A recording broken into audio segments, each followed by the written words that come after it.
Hola cinéfilo. Cuando despedí el programa la semana pasada, comenté que hoy traeríamos un regalo para los amantes de las telenovelas cubanas y asimismo lo publicó nuestro director en el grupo de Facebook Asuntos Pendientes, porque precisamente es la actriz de uno de los personajes más seguidos de esa novela quien va a estar conversando esta noche con Martica Araujo.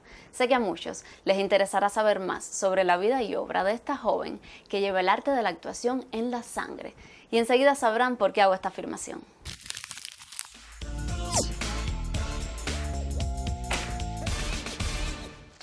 Buenas noches, bienvenido a su espacio de la entrevista en Te Invito al Cine.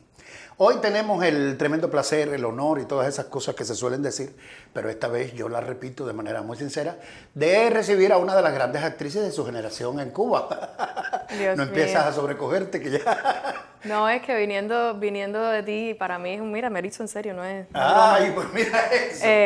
Es muy eso preciado. es un elogio mío para ti y tuyo para mí también, decir que mi opinión es tan importante. Alicia Echevarría, ya la vieron, la escucharon y con ella vamos a estar hablando. Para mí es un privilegio doble porque creo que es la primera vez que en mi bastante larga vida personal, claro, esta entrevista no es sobre mí, pero en esa vida profesional que he tenido, es la primera vez que voy a entrevistar al padre, al cual le tengo una admiración inconmensurable, y la palabra no sobra, y a la hija de tan talentoso padre.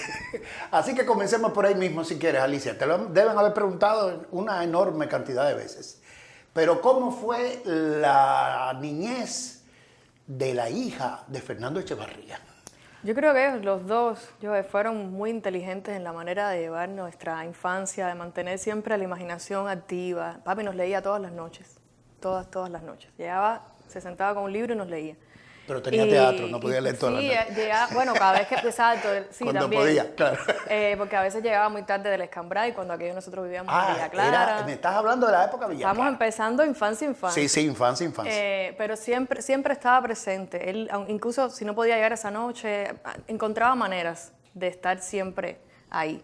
Entonces yo creo que eso ayudó mucho a que nuestra infancia fuera muy sana, con una imaginación siempre muy vívida. Ellos hacían muchísimas cosas. Los cumpleaños, ellos eran los que hacían, no sé, el cake, se adornaba con algo de papel y eso lo hacían ellos con sus manos. Entonces siempre estaba papi estudió artes plásticas antes de pasar a ser actor. Entonces creo que todo eso de alguna manera fue influyendo a mi hermana y en mí, en las dos. Y claro, en cuanto ya tenemos, digamos, a partir de los 3 años que yo empiezo a ver, me dicen, ¿no? Pero no recuerdo mucho, cuando el agua regresa a la tierra, hay un cuento muy cómico que estábamos nosotros delante del televisor y de pronto yo veía a mi padre en el televisor y yo veía a mi padre al lado mío y era como, no entiendo mucho esto. Aquí, ¿qué fue lo que pasó? Pero ya después entonces fue como ¿Tenías explicando. cuánto? ¿10 años?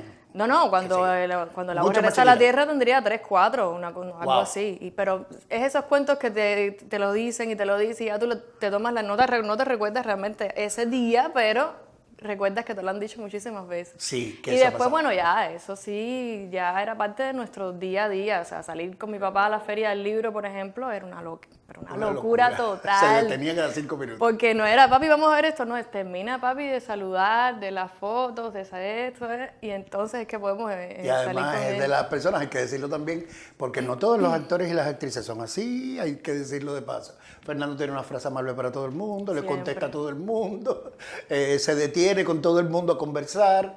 Es de las personas, de los actores que le prestan muchísima atención al público que lo admira y que quiere hablarle o lo que sea. Tienes que decirme si él hacía voces cuando te hacía los cuentos.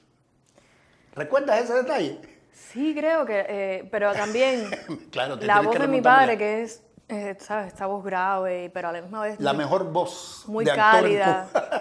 No, Una sí, de ellas. Yo creo que es Eli Brose. Eli Brose, eran las dos grandes voces. Dios. Que Dios la tenga donde deba tenerla. Pues sí, es que es imposible leer un cuento de niños y no actuarlo. Claro. Pero recuerdo siempre esta cosa, su voz me calmaba, eso me daba mucha paz. Y él tiene esa cosa muy cálida cuando va a hacer una historia, y esta cosa de calma. Entonces eso lo transmitía siempre que nos contaba una historia. Tal vez ahí está la semilla de tu posterior inclinación, ¿o no? Yo creo que sí, yo creo que desde ahí empieza. Lo que pasa es que la niña era muy, muy, muy, muy tímida. O sea, yo en mi infancia jamás pensé que fuera a dedicarme a actuar, pero ni en broma. Porque me daba pavor pararme delante de un grupo de personas, incluso pedir el último para una colita, para comprar algo. No, ni, sin pensar. Era de las que te escondías cuando iban a organizar el No, matutino, era la que ¿no? la hacía así, mi hermana era la que salía y decía, hola, no sé qué, no sé qué. Ah, tu hermana era la Sí. extrovertida. Ella Y sí, esa sin problema. timidez, ¿cuándo empezaste a vencerla? ¿Cuándo llegó la convicción de que tú ibas a ser actriz? Ya cuando entra la adolescencia, que empiezan a formarse estas obras maravillosas de teatro en público, que es mi casa, que está el Rey Lear y otras que se hicieron de Shakespeare también, ya creo que ahí fue donde realmente fue el despertar. Pero Llegar. tú estabas como espectadora. Sí, pero yo estudiaba ballet muy cerca. Entonces yo Cierto. salía y mi papi me recogía casi siempre, salíamos de la escuela y me iba para el Trianón a ver el ensayo, que a mí me encantaba verlos a ellos en todo el ¿Hasta proceso. dónde llegaste en los estudios de ballet? Ahora No, me ya- percato que estás sentada como una bailarina. Sí, eso se quedó en mí y el caminadito. Ya cuando hicimos la prueba para pasar al I-19, ya decidí que no iba a continuar. O sea, ya igual Te entrando llamaba a la más lo adolescencia. No, es que en ese momento había que quedarse, había unas escuelas que eran becadas y tenía que quedarme becada porque nosotros vivíamos en Habana del Este. Y bueno, era demasiado complicado y decidimos que realmente quizás había que buscar por otra vía porque el ballet me encantaba, lo amo, pero había otras inquietudes que tenía que ¿Eres balletómano, no, por descubrir. Sí, me gusta Me mucho. encanta. Oye, ¿y qué fue? ¿Te convenciste viendo las obras de Carlos Díaz? ¿Con tu papá o sin él? Con él haciendo el Rey Lear. Con él haciendo el Rey Lear. Era- Ahí fue, te llegó. ¿Sentiste Brose. el momento en que te...? Sí, te hago el cuento ahora de nuevo. Estaba Broselianda, es que era la etapa esta de... Yo no vi ese Rey Lear. Qué Lo barbaridad. hicieron en Nacional. Lo que me perdí. Espectáculo. Tremendo. Y había unos intermedios, entonces nos dejaban ¿Qué hacía entrar. Brose? La Cordelia, supongo. Pero es una cosa, En lo que fin. te cuento es poco, era extraordinario. Bueno, nunca está de más recordar a Broselianda en toda esa dimensión teatral que era la dimensión de Brose, Sí, esa más que etapa- ninguna otra cosa. Esa etapa a mí me marcó, era Brose, era Mónica Bufanti, era mi padre. Oye, eso. En el tiempo de Leticia, que ahora está en España, bueno, era un equipo, la Yeye, era de Además, verdad qué una voces, delicia. qué voces, ya que estábamos hablando de eso, de todas estas personas que tú has mencionado. La de Mónica Bufanti es también inolvidable. Entonces, ¿sentiste ese lamparazo de inspiración? Yo quiero hacer eso. Sí, fue así. Fue como cuando estás en los muñequitos, los animados, que ves el bombillito que se enciende, la idea. Yo siento que es algo así. Y se lo dije a todo el mundo, le dije, yo quiero estudiar actuación. Y todo el mundo se quedó como, ¿tú? ¿Tu papá incluso? Mi papá incluso. ¿Tú estás segura? Sí, Pero porque tu timidez tan no permite eso. tímida, además, nunca antes había dicho nada de... Yo creo que de niña en un momento hicimos como unos talleres, pero no funcionó porque es que no me No sentía daba con tu capaz. Yo me temperamento, claro. quedaba sentada en un lugar y no abría la boca, o sea, nada. Y Los ahí pasos fue como... concretos para tú llegar a ser actriz, ¿cuáles fueron los primeros? Ya a los 13 ya digo, voy a 14. Quiero estudiar en la ENA, a los 15 es que se hacen las pruebas de captación.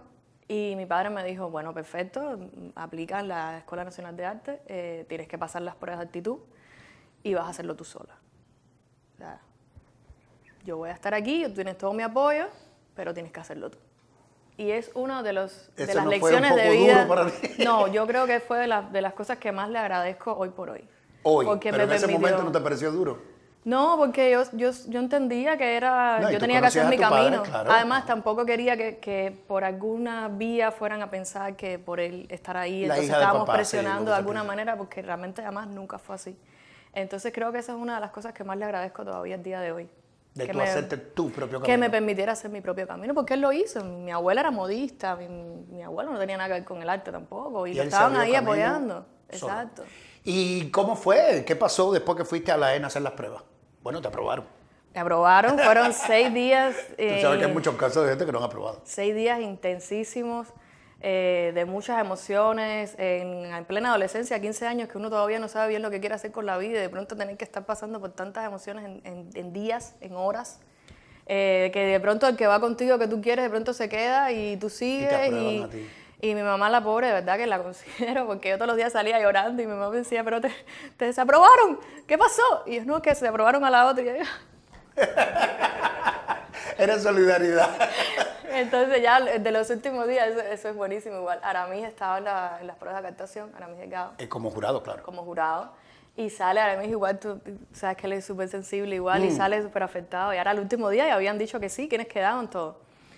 Y yo no lograba abrir la boca, yo era llore y sale Aramis igual y mi mamá dice que va para allá y le decía, pero dime, Y nadie dime decía si nada. aprobó o no aprobó. Comidísimo. Y a él le digo, sí, claro que aprobó, qué sé yo. Pero sí se fueron días muy intensos. Realmente, te digo, hoy yo creo que me dicen, tienes que hacer las pruebas de captación 6 días con esa cantidad de emociones y me lo pienso. Dime, porque es un secreto muy bien guardado. Yo nunca se lo he preguntado a los numerosos actores y actrices amigas que tengo. ¿Cuál es la prueba? Son varias. Sí, yo sé, me imagino. Pero Ahí- dinos las que te hacen actuar. ¿En qué consistía? A mí siempre me gustó mucho todo lo que tenía que ver con silencio orgánico. O sea, habían ejercicios, la timidez, por supuesto, todo lo que es silencio El silencio orgánico orgánico era lo se que a te mí daba. me funcionaba, lo que Era todo el una mundo le maravilla, tenía claro. pánico, pues era lo que a mí me gustaba. Entonces, había unos ejercicios muy buenos que eran unos círculos, o sea, tú ponías así en diagonal y ¿Le eran 3 explicamos círculos. primero al público lo que es el silencio orgánico o no será necesario? Sí, ¿por A qué ver, no? ¿qué cosa es? Dilo tú. Silencio orgánico es cuando estás actuando, estás en una situación X, pero no se emite la palabra, o sea, no hablas. Es todo emocional. Y tienes que contar esa pequeña historia solo con la emoción, con tus miradas. gestos, con la mirada. Es de las cosas más difíciles que tiene la actuación. Y se hace bueno, por lo menos en mi tiempo se hacía con frases, te daban las frases y tú lo ejecutabas, y se hacía con canciones también, más adelante, después que pasabas ese. O sea, eran como 2 tandas, eran 2 pruebas. ¿Te Se acuerdas la pasaba frase que te pusieron? No recuerdo. No la- recuerda. Toda esa etapa yo recuerdo mucho a nivel sensorial, Claro, claro. porque había, y eso no se me olvida, habían unos muchachos que eran de 4º año que funcionaban como ayudantes durante Claro, todas las en pruebas. el ejercicio.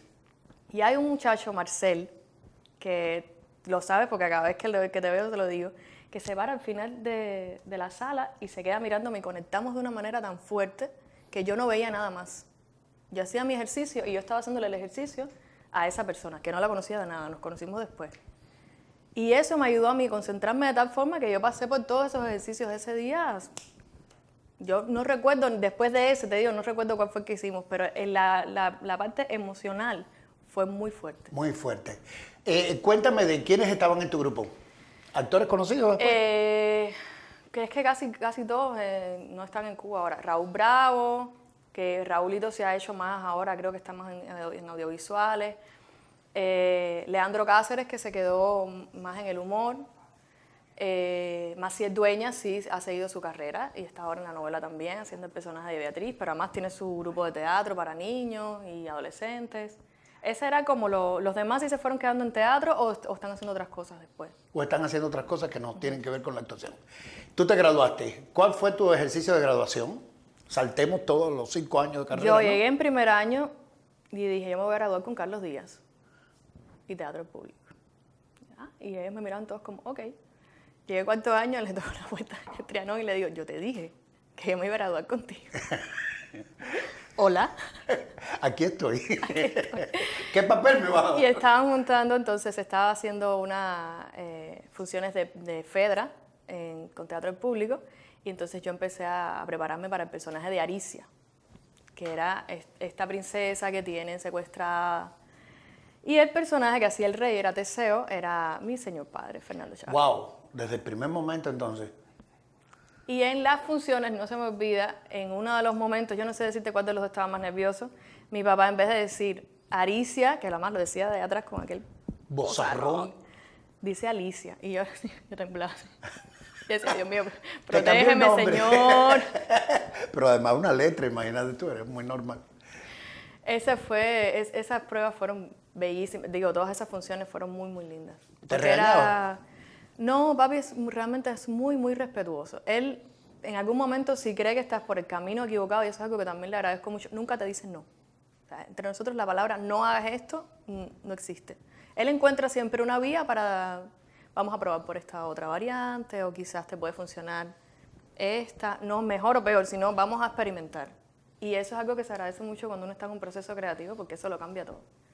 Y eso lo aplica también con sus alumnos en las clases, que es algo que yo he estado viendo también desde hace más de 10 años que él está dando clases. Entonces, todo ¿Has eso me trabajado con nutre. él entonces en teatro y en televisión también? Y en televisión. Nos falta el cine. Le falta el cine. Sí, porque hemos estado en los Cine mismos se está haciendo tan proyectos, poco que pero imagínate. también. Hemos trabajado en los mismos proyectos, pero nuestros personajes no han coincidido nunca en cine. ¿Ah, sí? ¿En los mismos proyectos? ¿Qué película? Fábula. En Fábula él En tenía un Fábula, personaje. pero él, no recuerdo a él en Fábula, sí. Era el padre de Carlos Luis. El padre del cierto, sí, es verdad. Pero bueno, cine no hemos llegado todavía. Tú estás graduándote en el teatro, Carlos Díaz. Ahí dejamos tu historia y la retomamos ahí mismo. ¿Seguiste actuando siendo una actriz de teatro?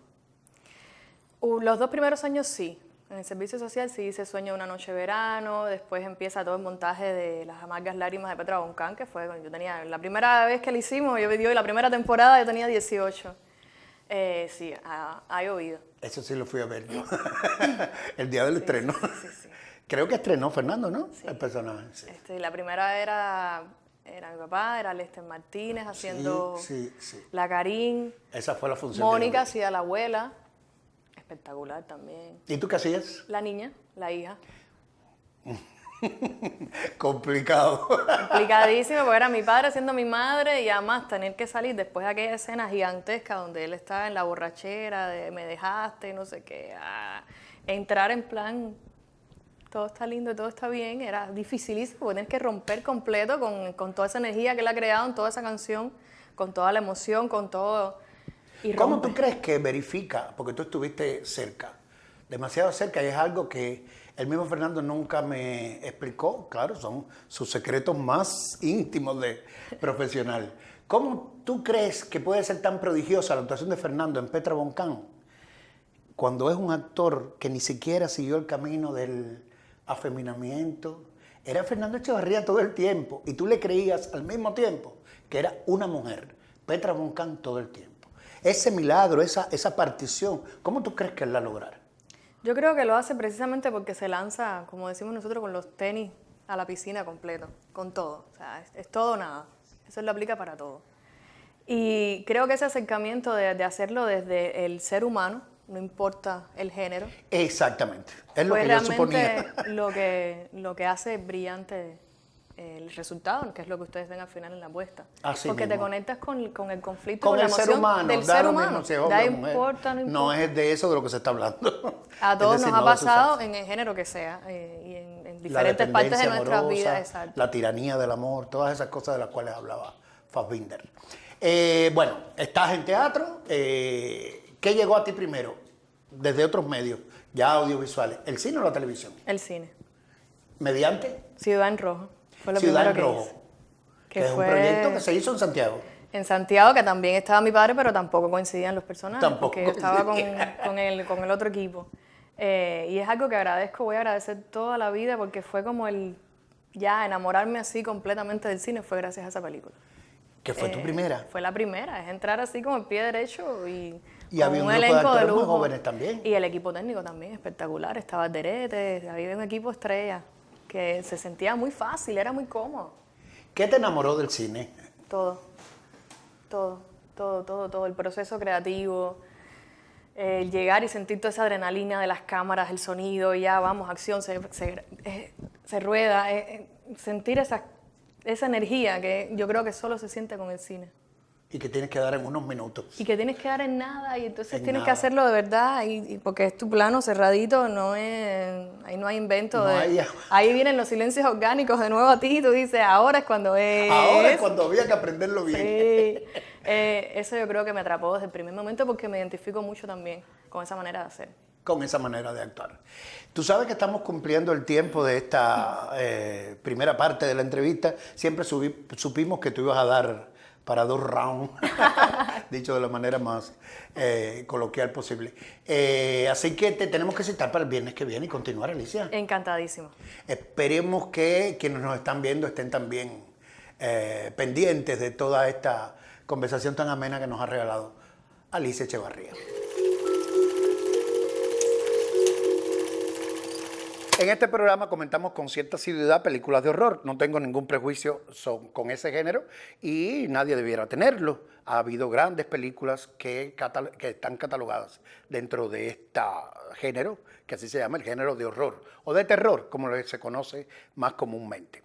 En esta ocasión vamos a comentar Scream 6, que algunos la conocen como El Grito, en la serie El Grito 1, 2, 3, 4, 5, hasta la sexta, que es esta. Scream 6 se ha dado a conocer 10 años después de que salió la quinta parte de la serie. Es decir, el público un tanto que se había desconectado ya, los muchos asiduos a esta serie llamada El Grito también, como decía, pues ahora tienen la ocasión de reciclarlo. Claro, está muy en contacto con la serie primera. Aquella la dirigía, la primera película de 1996, la dirigía Wes Craven, que es un maestro del género realmente, y la escribía Kevin Williamson. Y Kevin Williamson también ha escrito el guión de muchísimas películas de este género.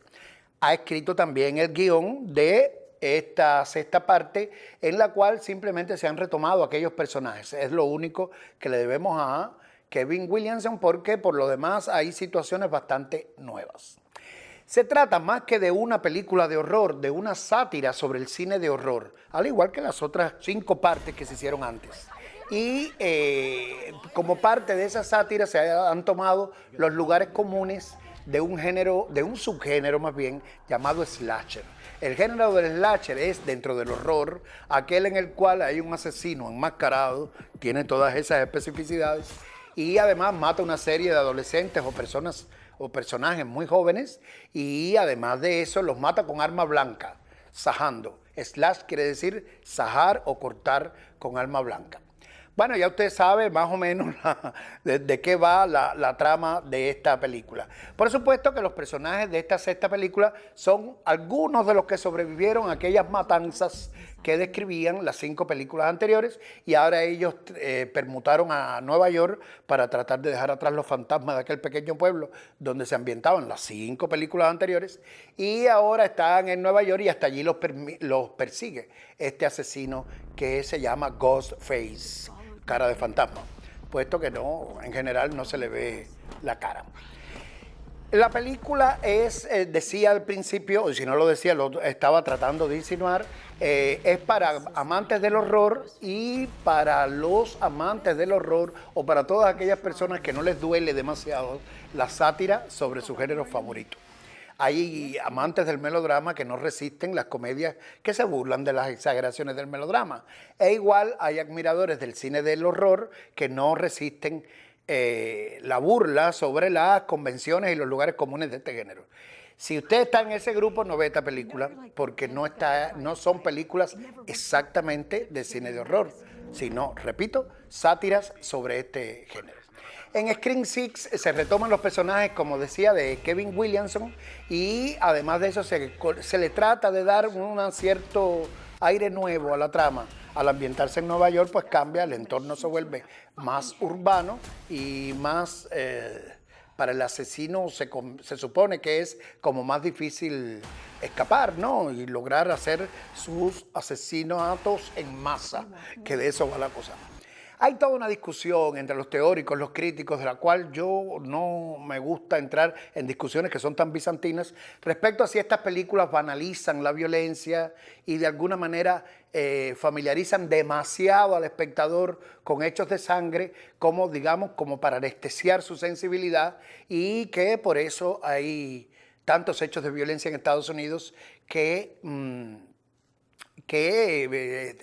con los cuales el espectador está, digamos, tan familiarizado que ya la gente ni se asombra de los tiroteos, los asesinatos en masa, en fin, todo eso.